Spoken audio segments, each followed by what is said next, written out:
আমরা আজকে গেছিলাম ডায়মন্ড হাবড়াতে।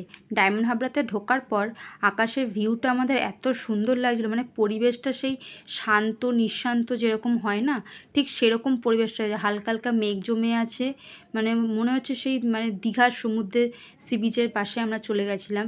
ডায়মন্ড হাবড়া জায়গাটা খুবই সুন্দর, মানে শান্ত প্রকৃতি, হালকা আকাশে মেঘ জমে আছে, সেই সমুদ্রের পাড় হালকা হালকা ঢেউ দিচ্ছিল।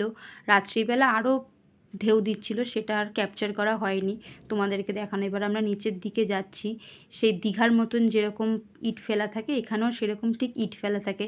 ওয়েদারটা খুব সুন্দর দেখতে লাগছিল ওখানে, মানে পুরো আকাশটা পুরো নীল সাদার মধ্যে পুরো হালকা হালকা মেঘ জমে আছে। ঠিক শরতের যেরকম আকাশের পরিবেশ হয়, ঠিক ওরকম শরতের আকাশের মতন পরিবেশটা দেখতে লাগছিলো। তোমরা দেখতে পাচ্ছ খুব সুন্দর আকাশটা।